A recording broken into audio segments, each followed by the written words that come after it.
I'd like to welcome everybody to the third Coffee Conversations of this season. My name is Dan Mulda. I'm the curator here at the Dunedin Fine Arts Center. Of course, we've got our guest with us today, Yhali Ilan. Hello. I wanted to thank a few people before we begin. First of all, of course, the Sterling Society. The Sterling Society is why this event exists in the first place. On top of a lot of other things existing in the Arts Center, they've been such a wonderful support to us over many years. And so, of course, want to first thank the Sterling Society. Also, Linda specifically. I don't see her. She has been such a wonderful help to me personally with this series as well. I want to also thank Sarah and John Kessinger as well, our donors in general for all their will support of the Arts Center, and of course all of you for coming and supporting the Arts Center in this way as well. So again, I want to thank everybody. We're going to be having a conversation with Yhali Ilan. I've got a few questions for him that I'd like to ask, and at the end of that, we're going to open up to questions from the audience. If you have any questions about him or his art that we're surrounded by in here. So we'll go ahead and get started. All right. So, Yhali, first of all, I don't know that we met a while ago, but I met your work a while ago. Several years ago, I played at Pinellas.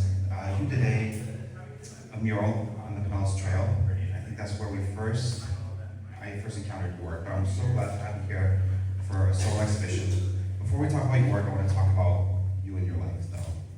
Okay, so I read you were born in LA. At a young age, you moved to Israel. You lived there for a while, and then from there, we'll talk about that part of it later. But can you tell me a bit about your memories of your times in LA and Israel? They're such iconic places, it feels like. I was born in LA, and I moved when I was 8, so I just have, 8-year-old memories, like my parents' parties and a little bit of the school that I went to in Venice Beach. I remember some guy once balanced me on a chair on his chin, and then he gave me, it was terrifying, and then he gave me $3, which was pretty cool, I guess. And then Israel, I grew up in Israel from when I was 8 to 18, and I did most of all of my adolescence and young adult stuff there, and I had a great, wild, super, just all the adventures I guess you would want in like a growing, coming of age type of life. But Israel's a really hard place to live, and I left when I was 18, and I just started traveling. Okay. And does those times in LA, maybe especially Israel, do you feel like it finds a way into your art one way or another? I don't know. I think that being with one foot here and one foot there is more part of it affects me more than LA specifically or Israel specifically. I think that being a bit of an outsider and an insider simultaneously gives me maybe like a broader sense of belonging, while simultaneously like an incomplete sense of belonging. I always feel kind of like an outsider and kind of like I got the inside scoop at the same time. I don't know. It's a lot of freedom, and it's I don't know. I have no idea. Still realizing what that means. Yeah. So 8 to 18 is an important period of time. Is that around? Did you start to figure out you enjoyed art around that time? Oh, my whole life. Okay. Yeah, my dad is an artist, brilliant artist, and woodworker and all of that stuff, and I guess he's always wanted to be an artist, but fell into his career. And I heard somebody once say, like a historian who was talking about people's lives, and he said, the story of the father is the story of the son. And I never realized how true that is until I reflected back into my own life and realized, oh, maybe, part of his story carried on to me, and I wanted to become self-actualized as an artist.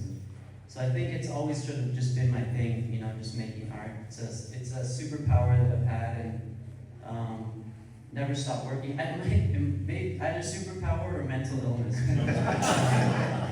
A little bit of both. It depends on your hero or villain. Yeah, exactly. I might be a villain. We'll see. So how did your parents feel about you getting into art? Oh, they're good. My parents are great. They encouraged me a whole lot. They've always had my back. You know, very lucky to have their support. And also, I didn't have many options. I didn't go to college, and I didn't go to the army in Israel. I left right before, and so my options were limited to the skill sets that I had, which were to create art and to be a communicator. And so it's pretty much it's somewhere between what I love doing and the only options I have, something like that. Okay. And so you used those around that time, around 18, you started making your way through Europe. Can you tell us about that time period? What was that like? Oh man. So when you turn 18 in Israel, everybody goes to the army. And me and my best friend, at the time we were a couple of, I guess, anarchists, and we decided to book it. He had some family in England, so we went to England, and we had this big dream that we were gonna buy a van and, you know, road trip Europe. And then he ended up damaging somebody's car in like a big fit, and he ended up owing a bunch of money, and we couldn't do it. And I fell into I was like, all right, how am I gonna survive? I don't want to go back to Israel. All my friends are gone, you know. And so I started drawing caricatures in London, in Hyde Park. I would walk around with my drawing board and come up to groups of people who would sit. There'd be hundreds, thousands of groups of people sitting in circles, and I just offered them caricatures. And it really became my model since then, and it opened up the door to, I have no idea how many unique interactions, you know, sitting face to face with people and just drawing them. And it was a crazy time. I had my stuff stolen a few times, and I became sort of a hobo in England for a little while. There was a period where I would take the longest train. I would sneak into the underground train station, and I would take the longest route and sleep on the train. And then when the conductor would wake me up and he'd say, "Hey, this is the end of the line, you gotta get off." And I'd say, "Oh, I missed my stop." And I'd get on the train that goes the other way, and I'd catch my sleep going the other direction. And that's how I got my Z's for at least a month, you know? And, but then, you know, I got back on my feet, started making more money, and then I went to Holland for a little while, and then the adventure continued. It was a big, wild adventure. Yeah. So I feel like this type of education, there's two types of education. It feels like there's one some people get in school, and I remember I tell people sometimes the other education, the one that really helped me out was when I was fired in my last semester. Yeah. I had to make money selling work. Do you feel like this had a big impact on the way that you make art, or? Oh yeah, for sure. I mean, being a caricature artist, yeah, big time. I feel like when you draw a lot of pictures over and over and over again, and there's an expectation at the end of like 10 minutes that you have something that's valuable to whoever you're drawing, you have to get good. You have to get good fast, and you have to get confident with your line work, and you have to get, you know, bold with your work, and I think that I'm still learning on ways to upgrade my work with that same mentality, you know, get bold, get smart, get clever, you know, little tricks here and there. Yeah, big time. So maybe you wouldn't recommend for artists to be homeless wandering Homeless artists. in the country. Yeah. I don't know, maybe I do. It's a great, I think that the stresses that you work through end up becoming your strength. Yeah. You know, in a way, because like a callus becomes the most resilient part of your skin. I think that callus can develop not only on your skin, but like on your mind and on your heart. The struggles we endure become our strengths, you know? Yeah. And so is there any other part of this time period you feel like you would recommend to a young artist? Or what would you tell them? Not necessarily young in age, but young in their craft. I think that don't be afraid to deliver bad work. if you're still trying to gather your bearings, create work that you're not terrified of. You know, if it's good or bad, and create a lot of it. And stop being so obsessed with every individual piece and being like, this is my baby, I can't sell it. Or if this doesn't go wrong, I don't know what I'm gonna do, you know? And so just create a ton of work. Quantity is so much more important than quality, because through quantity, you will develop the means to generate quality. Yeah. So one question I like to ask almost every artist is, when is that moment you started considering art as more than just a hobby, but it feels like you were kind of thrust into? Yeah, no, I think always. I've always just loved it. Even before a caricature artist, me and my buddies used to draw comic books. And, Yeah. and we had this one character called Not Another Soy Product. And it was this guy who only drank milk, and he had a few strands of white hair and a couple of jugs of milk, and he would be the superhero. I don't know. Just this crazy character. But no, always, art always. It's just the way I am, I guess. So did the idea of like exhibiting your work in exhibitions and galleries come later after the caricature work?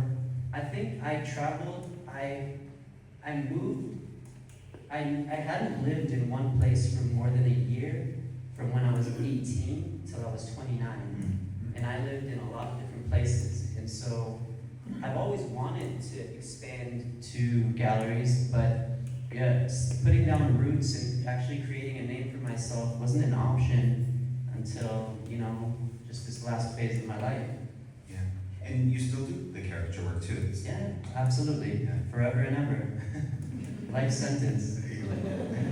I love the TikTok. If you have a chance, you should check out his TikTok. You do a lot of reveals of when you finally reveal the caricature to the person that you were. It's if you like seeing people laugh, it's good. I love seeing people laugh, and it's a lot of it over and over and over again. You get to see people laugh and laugh and laugh, and that's my favorite. So you get a lot of that in my TikTok. Sketch Monster 8, if you're interested. All right. So I want to ask you a little bit about your work, because we talk about caricatures. Of course, we're surrounded by your paintings and mural. When I first met you, it was with a large outdoor mural. I have run into your book at Barnes & Noble. So you created a book. You mentioned to me recently that you are stepping into filmmaking. Oh yeah, I'm premiering my second short film at the Dunedin Fine Arts Center. By the way, you guys have to come this year. It's mandatory. Okay, agree to it when you bought the ticket. Okay, that's mandatory. My film is called No Magic, No Nothing, and it's a musical comedy. It's 10 minutes, and it's premiering this Dunedin International Film Festival. Yeah. Do we have like not another soy product? No, there's not. No, but maybe that's actually should make another soy product. We'll see. All right. Yeah. So you express your creativity through lots of different media. Which one is personally your favorite to work on? I don't think that the medium is my favorite. I think the individual projects are my favorite. I could do one painting that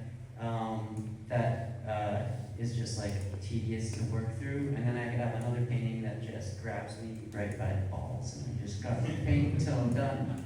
And the same thing with every other thing. Like with this film that I was working on, I felt like a kid, like a straight up child, just having so much fun. And my wife hated it because I was obsessed. I just sat in my computer clicking and, you know, writing things and all of that. And I think it all depends on the individual project. Whatever drives you, you feel it. There's power in the things that you make when you are in love with them. And you feel it. It'll move you forward regardless of whether you should be doing it or not, you know? And so I have no favorite medium. I have favorite projects. Yeah. So do you have a process that is kind of consistent when you're starting a new project? If I do, then I'm not familiar with it. Then if I look back, I might make sense of it. I think that every project has its own kind of DNA. Yeah. And what about when it comes to paintings? What is your process to painting? How does it begin in the first place? Same. Every piece has a different nature to it. The trees were kind of an emergent thing. I found myself just obsessed with painting trees. I started and then I couldn't stop. I just loved painting trees. I would put the brush to a canvas and a tree would come out.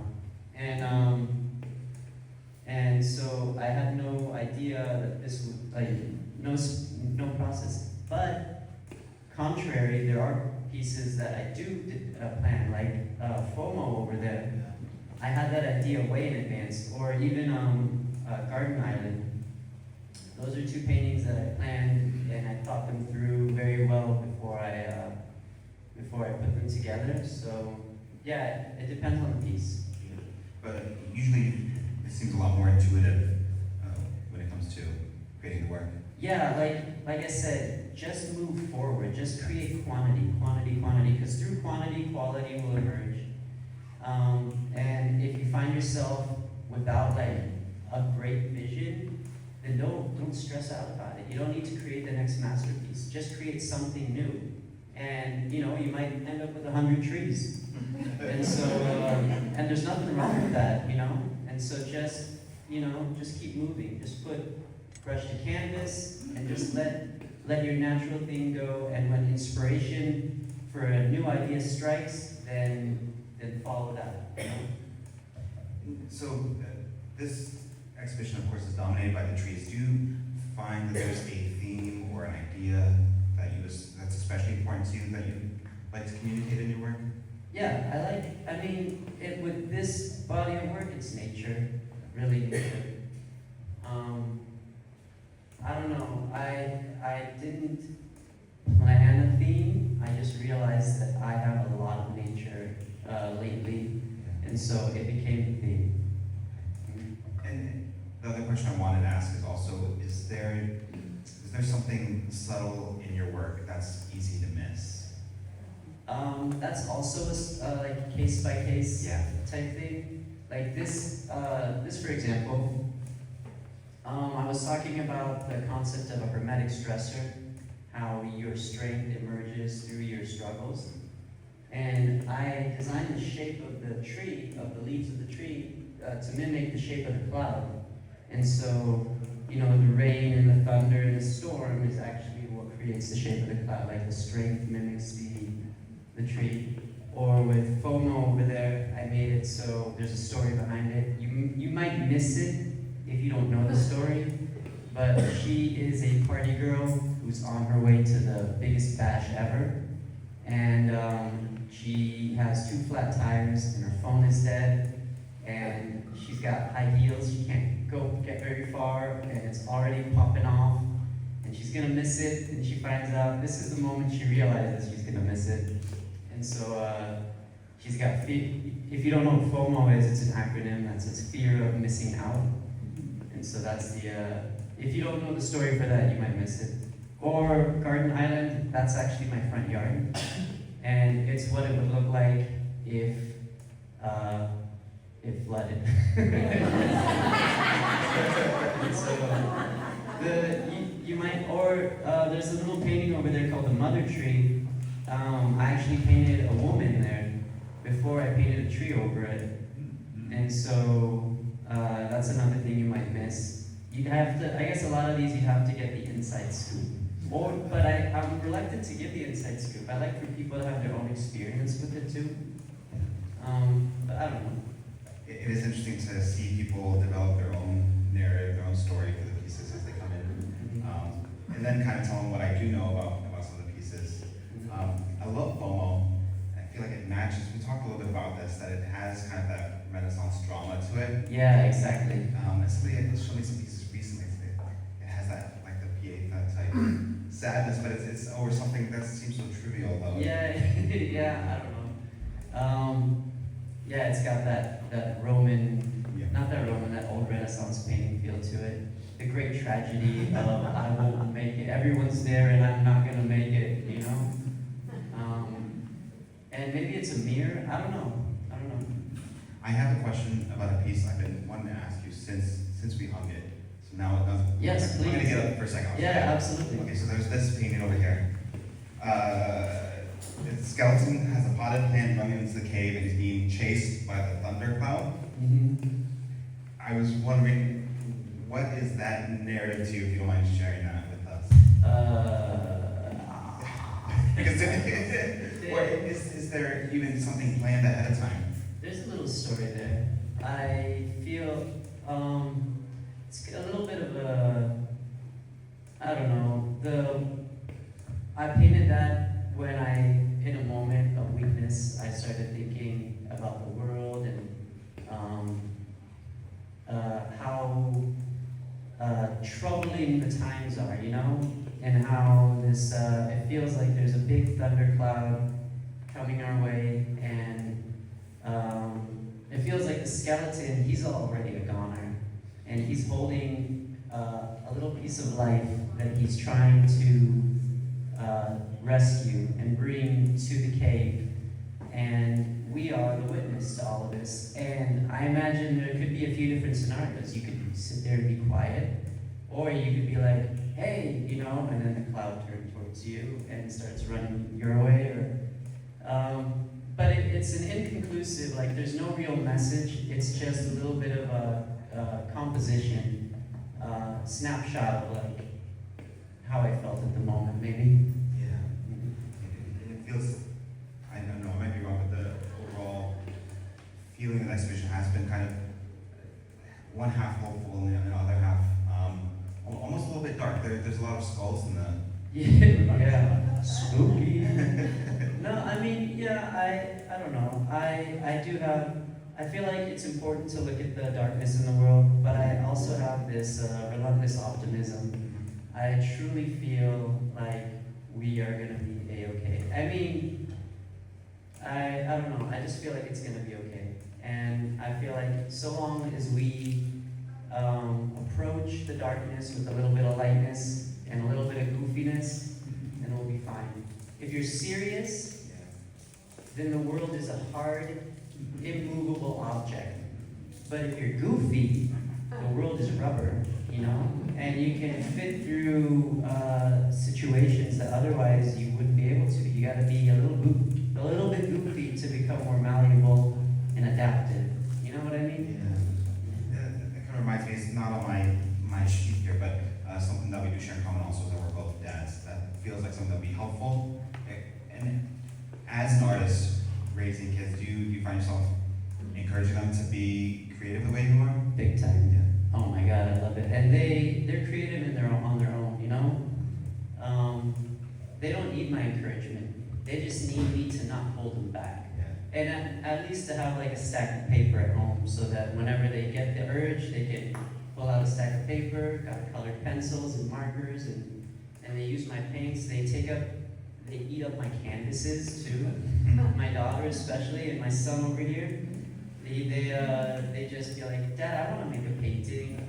You can have a couple more of my canvases. Go ahead. And so, yeah, just don't stand in their way, you know? Yeah. But they are already artists. Yeah, very cool. I just had two more questions, and I wanted to hand it over to everybody else to ask their question of you. First one is, for painting specifically, what's your favorite part of that process of painting? I like when I can fall into the zone. There's a headspace that I get into where I can skip a meal, I can skip a couple meals, I can miss out on sleep, I can just get in the zone, and the whole world becomes this new thing that I'm working on.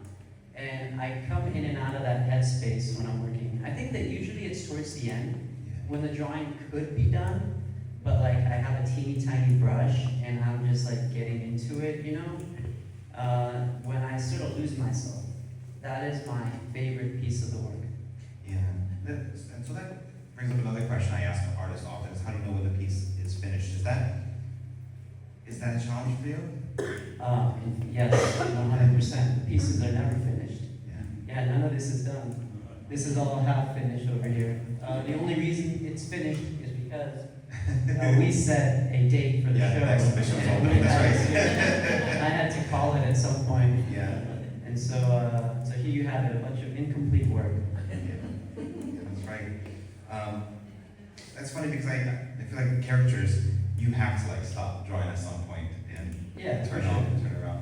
Yeah, there's an economic drawings to it, you'd be like, oh, I can do, I can draw like 15 in an hour. I have to make sure that I don't draw 10 in an hour, because then I bring home less money, yada, yada, yada. But, yeah, no, I could go on forever. I could sit with one drawing for as long as I want. But, no, yeah, you have to call it at some point. Gotta be a little bit stern with yourself. Slap the pencil out of your hand, It's hard to do. Yeah, it's hard to do. So, we talked about all the different things, different media and art forms that you've been working in. We're going to check out your short film coming up soon. Yes. No magic, no nothing. This is January? This January, yeah. It's premiering on, I think it's the Thursday, 22nd at 6 p.m. at House of Beer. I'm plugging this so hard because this has been my most recent obsession. And so, I hope you guys get to see it. So the first thing I would ask is, do you have any other upcoming projects that you're working on that you're excited about? Yeah, I do. Me and a friend have partnered on, we're creating a new musical instrument. I call it the wing. Basically, it's you know how you have like a little wind turbine, like the little spinny things that spin in the wind? So it would be that would be the resonant body, and there'd be a little spinny thing up top that would catch the wind. And every rotation, it would pluck a string that would be stretched across it like a guitar. And so it would go ding, ding, ding, ding, ding, ding, ding. And then with one hand, you would pinch it, and so you would basically be jamming out with the wind. Yeah. And so it would how when you play a guitar, one hand is doing this, and one hand is doing this. And so this would just eliminate this hand and give it to the universe. And this hand would just be, playing. So it'd be kind of like a collaboration with nature. And I think that's my new, very exciting project that we're working on. Create a musical instrument. Yeah. Okay, so that kind of comes close to my last question here, which was, actually, I have one more I need to ask. But is there an art form that you haven't tried yet that you've been really wanting to? Oh man, I don't think so. I think I'm trying everything, Yeah. Yeah, like the more art you make, the broader the term of being. You could pour concrete, it would be an art form. If you do it with the right mindset, There's nothing I haven't tried that I want to try yet. I think I just go for it. Yeah. The last thing was the art vending machine. Oh yeah. Talk to us a little bit about that. I love that. It's been really popular. We've refilled it with canvases 2 or 3 times now, I think. Mm-hmm. Tell me a little bit about the thinking behind it. I love it because with my budget I can't afford art very much, but my daughter was able to get herself a painting and put it on her wall from there. I think that art can become inaccessible and become really expensive, and it really shouldn't be. I mean, of course, it's nice to be compensated for your time, but I think that as a community service, it's nice to be able to say, oh, I can have some art, Not that it's a community service, but I don't know, I just want to make art accessible. Yeah. And my wife found those legs on the side of the road, and she had to argue with another woman who found it first. And it was her idea to create the base and the table. Yeah. And she wanted to make it like sort of a cocktail table. And another friend of mine gave me a vending machine. Paul Cook, I don't know if you guys know him. And I had this aha moment where I was like, legs, vending machine, legs, vending machine, and just whoosh, put it on top, and it was genius, one of those aha moments. Yeah. I'm glad we were able to feature it.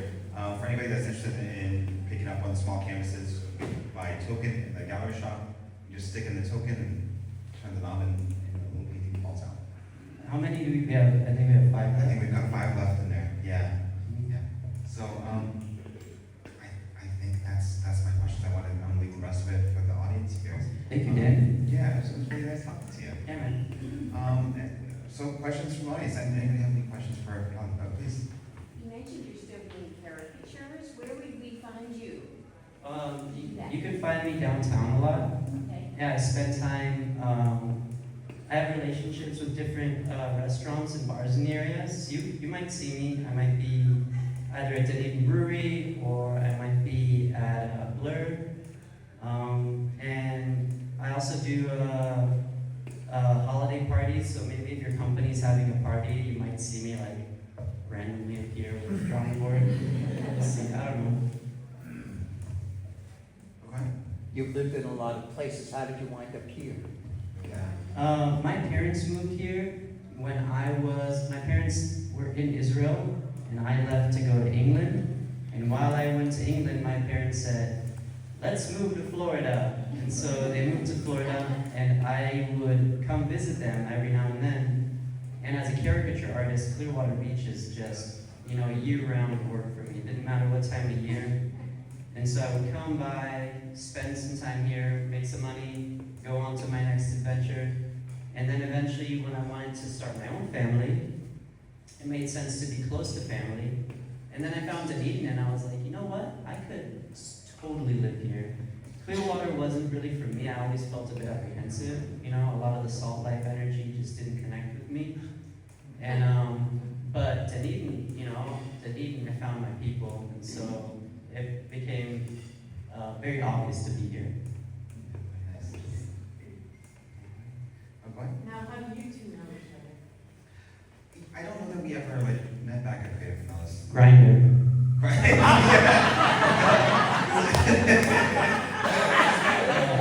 That's how I find all my artists. All my artists are Grinder. Yeah.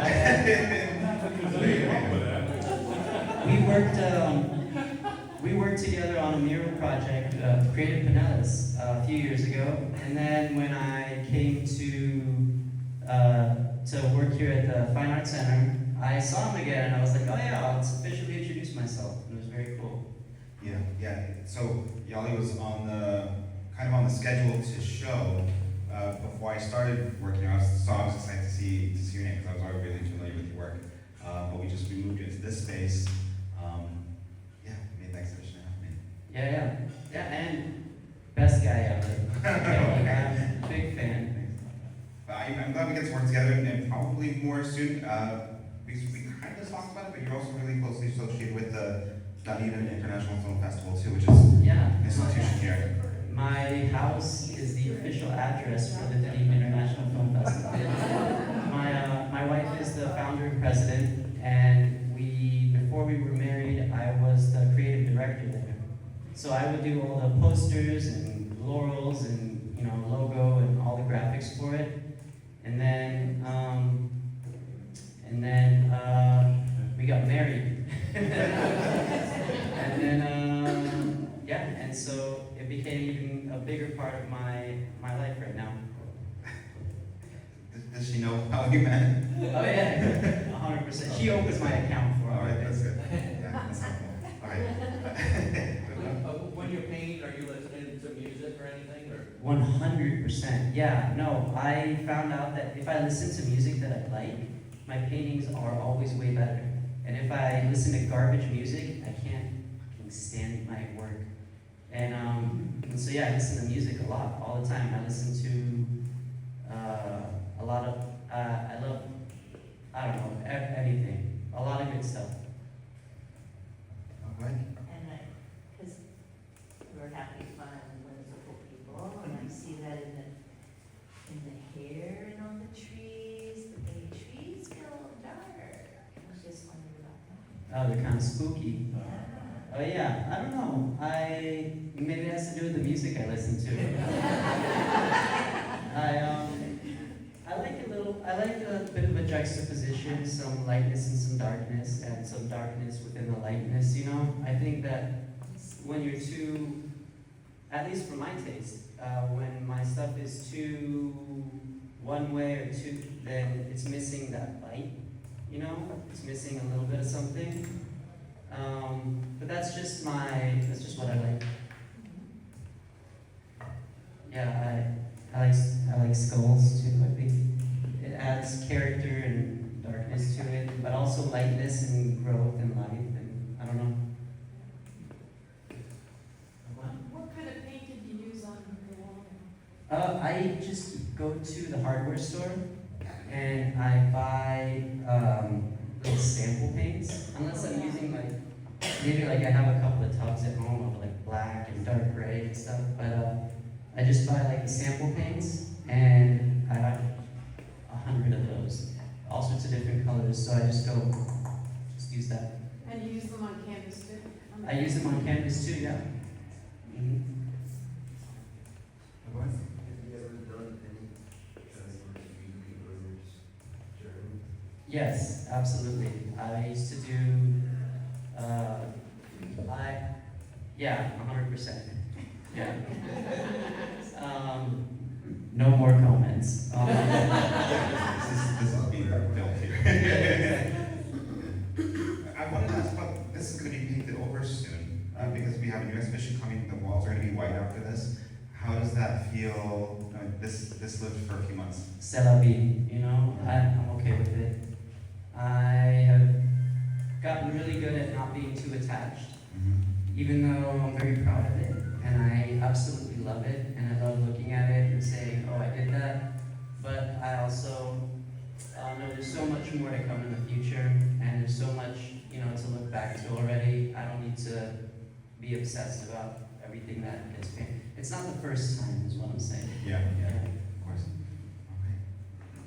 Go ahead. I follow you on social media, and I notice that you're a very sensitive person, and you're always giving of yourself in the community. So, how do you protect your energy? Oh, I don't know. I think that I don't know. I think my energy seems. I think that I don't need to protect my energy because when you're surrounded by people who show you, who say really nice things to you, and show you gratitude and love, then every bit of energy that comes out, there's a tenfold that comes in. So I'm very lucky that I don't feel very drained from giving my energy out, you know? Did you paint the water tower on Carlo, the No. double-sided tower? No, I applied for that actually. I applied for it, but I had never painted a water tower or had worked with $100,000 budget before. And so they said no. But I love that turtle. He got a lot of criticism, you know, while he was painting it, and I was like, thank God that I wasn't getting all that criticism. And so, no, but I think he did an incredible job. I love that turtle. I love the idea, you know, an egg, Yeah. genius. I love that piece. So, no, that wasn't me. And I think he got an award. Yeah, he deserves an award. He almost died up there. He got trapped at one point, I remember. Like his lift failed and he was up there cooking for like a day. I mean, at least that's how I remember it. I could be wrong about this one. That's a good story. Yeah. That's very good. All right. Yeah. Have any other questions? Go ahead. I just have a quick question, like when you're doing a piece, are you consistently working on it till it's done? Is it like multiple days, months, years? Like, I don't know, I find when I start something, I'm beginning and doing small, it's like, I just want to do it, and I want to get it done. So Yeah. I'm kind of curious, you're obviously a professional, so I'm wondering. No, I mean, sometimes I have pieces that I finish in a sitting. Like I did this in one sitting. It was like a long 7-hour sitting. I did this in 2 days straight. A lot of these I did in one sitting, and a lot of these sat in my house for an ungodly amount of time. Like this wall especially sat in my house for a long time, especially this painting, and that painting. Those 3 big ones were just cooking for 100 years. But a lot of the other ones, like the spiral tree, I did that one in like that was sort of a continuous piece, and the mother tree and a lot of the smaller ones were a continuous piece. And those ones behind you, I painted like the 4 little ones. I painted them all four at the same time in a little series. That other one, that big one next to them, that one took me also a long time. That one I kept on painting. It sat in my house for maybe 2 years, and then I painted over more up on it, and then it sat in my house for like another few months, and then I painted more on top of it. So yeah, there's no one formula for me, at least. I just whatever the piece needs, you know. Thank you. Mm-hmm. We have no more questions. Can we hang out for a little bit in case anyone Yeah, wants? absolutely. So we'll be here in the gallery. If you have any questions, feel free to come up to Yhali or me. But again, I want to thank all of you for coming, for your questions, for listening to us. I want to thank Sterling Society one more time, as well as Lane's Lemonade and Sarah and John Kessinger for making this whole series possible for us. And thank you again.